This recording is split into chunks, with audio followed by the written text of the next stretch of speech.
Has LEGO Star Wars finally fallen off in 2026? Between the insane price hikes and the drop in quality, it's a reality we can't ignore.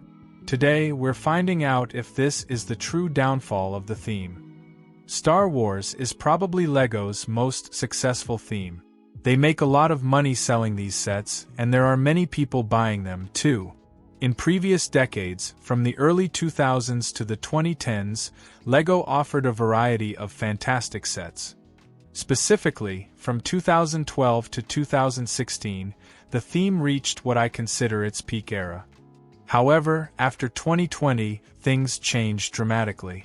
First, LEGO introduced more adults into the hobby with their marketing campaigns during the lockdowns. This shifted the market significantly and brought in a massive audience with more purchasing power than children. This caused controversy within the community and left a huge impact. However, this was just the beginning. Releases like the long-awaited 5 Battle Pack fueled scalping. Combined with adult collectors who wanted to own every set, this led LEGO to realize they could simply increase their prices. At this point, LEGO is no longer just a hobby, it has become an investment and a business for many. Right after this shift, we received some awful and overpriced sets, like the Justifier and the UCS Republic gunship. As years went by, prices got higher and higher while sets became worse and shrunk in size. The quality simply wasn't there for most of them, and many figures were poorly designed. This was a trend first seen in LEGO Star Wars, but sadly, it is now the new normality. This brings me to a huge issue: shrinkflation. LEGO is literally charging us more for less plastic.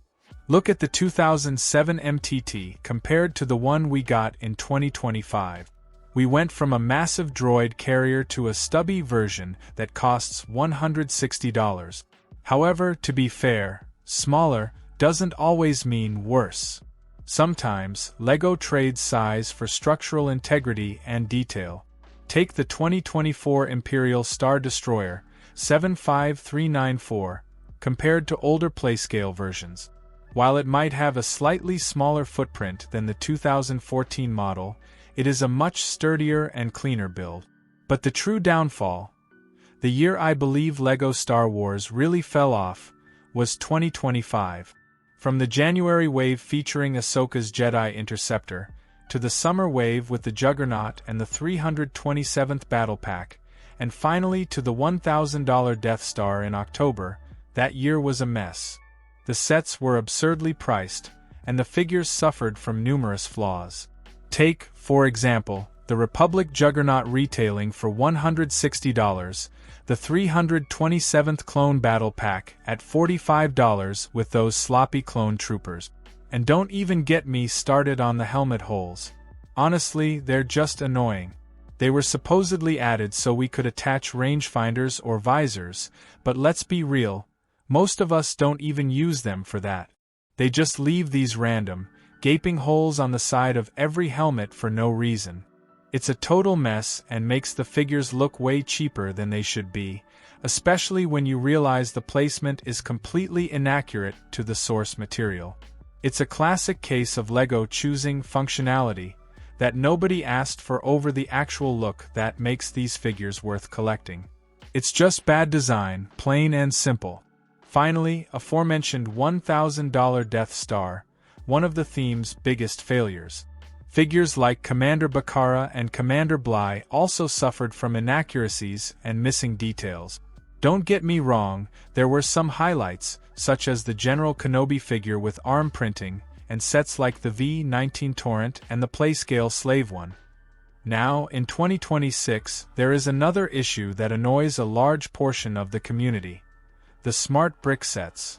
They include the so-called Smart Brick and some Smart Figures, which they interact with and make these awful sounds. They are also overpriced.